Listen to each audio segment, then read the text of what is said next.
நீ எத்தனை முறை ஜெபிச்ச? பாஸ்டர் ஜெபிச்ச நேரத்துல சுருன்னு பிடிச்ச மாதிரி இருந்து வெளியே போனேன் கூட வந்துட்டா. ஜெபிச்ச விடுதலை வந்த மாதிரி இருந்து வெளியே போனேன், புறத்தாலே வந்துட்டான். இங்க இருக்கும்போ வரமாட்டா, வெளியே போயிட்ட.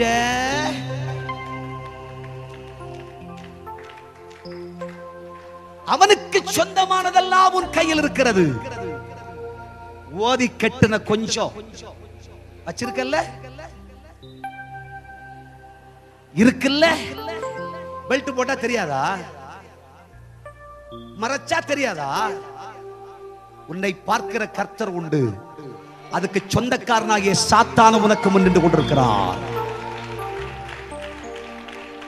கட்டி வச்சது இருக்குல்ல, எடுத்து வச்சது இருக்குல்ல, ஓதி வச்சதெல்லாம் இருக்குல்ல, தூக்கி எறிஞ்சிரு. அவனுக்குரியதை அவனுக்கு கொடுக்கும் வரைக்கும் சாத்தான் உன்னை தொடர்ந்து கொண்டே இருப்பான்.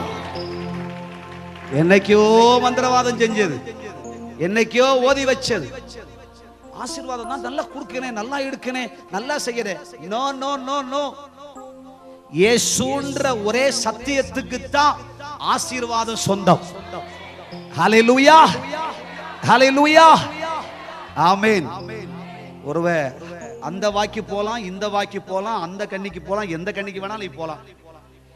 எந்த மாலையும் நீ வச்சுக்கலாம், எந்த கயிறு வேணா வச்சுக்கலாம். நான் அதை பத்தி சொல்ல வரல தாயே.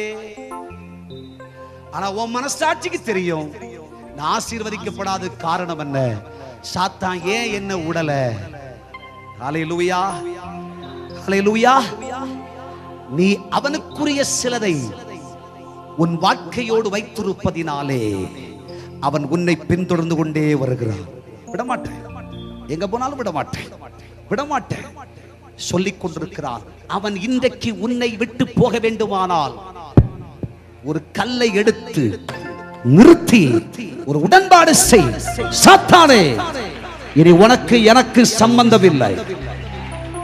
நீ ஏன் எல்கைக்குள்ள வரக்கூடாது? உனக்குள்ளதெல்லாம் எடுத்து உனக்கு கொடுத்துறேன். போ. இனிமே என் ராஜ்யத்தில் நீ கால் வைக்க கூடாது. காரணம், இயேசுவின் இரத்தத்தால் நான் கோட்டையிட்டு பாதுகாக்கப்படுகிறேன். என் கோட்டைக்குள்ள வராத